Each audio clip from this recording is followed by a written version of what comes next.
Faridula si manet, doni puana vodinet, pina sami manis. How is it that so many people feel at home in a world that's incredibly broken? A world filled with bugs, darkness, and corruption. It's because this world helps us become immersed in a flow state and ponder questions about our very own free will. Hollow Knight Silksong is so much more than a video game. It's a psychological experience, an experience that helps us better understand ourselves. The game presents a world that completely immerses you in the levels, characters, and environments. The main character, Hornet, faces challenges that reshape the ways we understand our own struggles and fears, and shift the ways we think. And if a game like this can help us change the ways we think, it can't help but change what we do, can it? One of the first things that helps us unplug from life and immerse ourselves into the world of Silksong is the environment. The levels are filled with incredible sounds, visuals, and parallaxing fields of view that completely consume your attention. Every which way you look, there's a surprise. It could be danger, or it could be a reward. The way the game builds levels and connects everything together is like an addictive candy for your brain, making you become increasingly more curious about what will happen in the next few steps. When you create a world like this, it's easy to forget about your problems in the real world and fully plug into what's going on in front of you. This is about presence. It's mindfulness in action. Silksong brings us to the present moment because it makes each moment truly count. Remember to be present with those you love, and don't let your mind ever get too full for too long. Plug into the things happening in front of you, just as you do with Silksong, and watch your life change for the better. The next reason Silksong taps into our psychology is because of the smooth, responsive controls. Hornet's nimble and stylish movements create a constant loop of challenge and reward your brain. They keep you drawn in and provide a strong desire for mastery, one of the strongest intrinsic motivators in psychology. You see, as you fail enemy encounters and eventually win unexpectedly, it's like a massive dopamine hit for your brain. You get a huge sense of pride and satisfaction that you conquered something that you had to work so hard for. Every new secret, every new item or ability, it all contributes to this sense of consistent growth and challenge. This is incredibly important in our lives to feel a deeper sense of meaning and purpose, like our lives actually matter, that we are valuable. We did something hard. We moved from point A to B in a frustratingly beautiful manner that shows how much we've grown. We all have one chance at life, so it's important to make sure that you make it count. The immersion goes deeper than just the environment and gameplay. It's also in the game's story. The developers have created a show don't tell narrative that makes Hornet's motivations feel real and relevant to our own. The game respects your intelligence and listening skills, and it trusts you to piece together the history of Farloom through its haunting architecture and subtle details. Perhaps one of the most chilling psychological themes of the story is the theme of control and the loss of free will.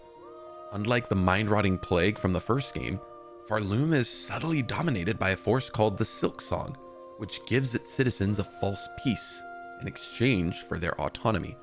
This is far more insidious and terrifying than just a bunch of mindless monsters running around.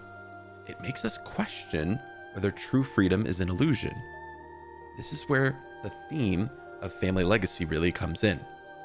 Hornet is a daughter of two higher beings from the first game, and she carries the weight of a monumental legacy. Her journey isn't just some random fetch quest, but it's a fight to break free from the cycle of tragedy and sacrifice that's defined her family's past. This is brilliantly mirrored in her dynamic with the antagonist, Lace, another daughter who has been shaped and broken by her origins. When you're fighting Lace, you're not just fighting another boss, you're fighting the weight of inherited trauma. Hornet's journey is about carving identity in the face of forces that want to define her. She isn't just fighting, but she's also wrestling with questions we all ask ourselves in the real world. Am I bound by the mistakes that my parents made? Or can I create something new? Should I just do what everyone else wants me to do? Or should I set the new standard? This is why so many players see themselves in Hornet and become immersed in this game.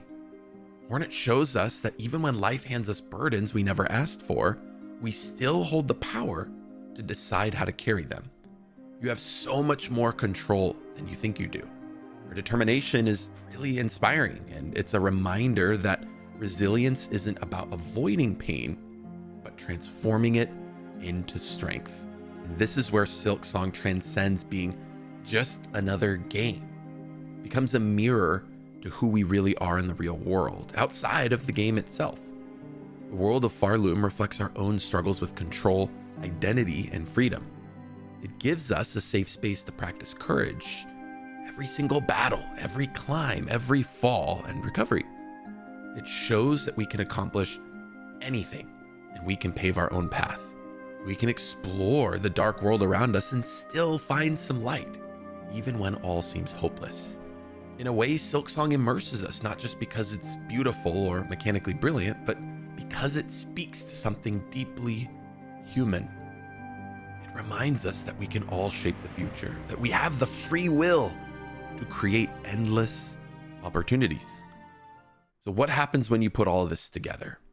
You get into what psychologists call a state of flow, or being fully consumed and immersed into an activity, that everything else seems to kind of just fade away, including your problems. When you pick up a controller and play Silksong, you're challenging yourself, you're focused and controlled. You get intrinsic rewards. Your self-conscious kind of fades away and time speeds up or disappears entirely.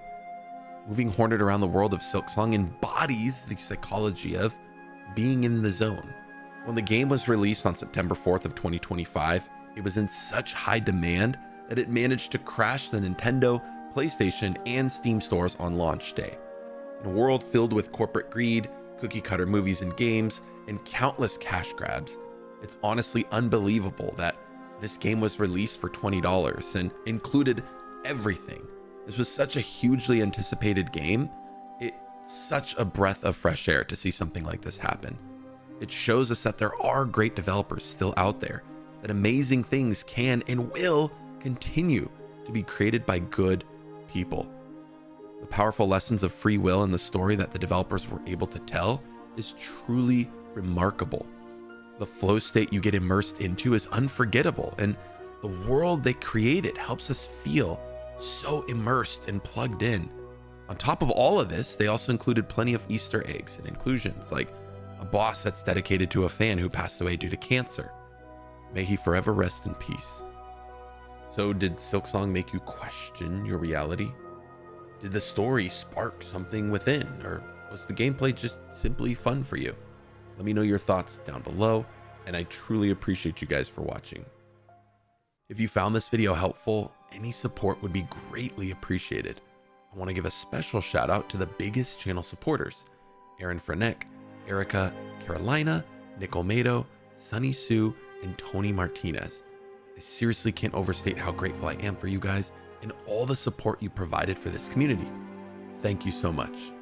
Remember to take care of yourselves, remember to take care of those around you, and for all things psychology to help you think, feel, and perform better, stay tuned right here on Psychology of Living.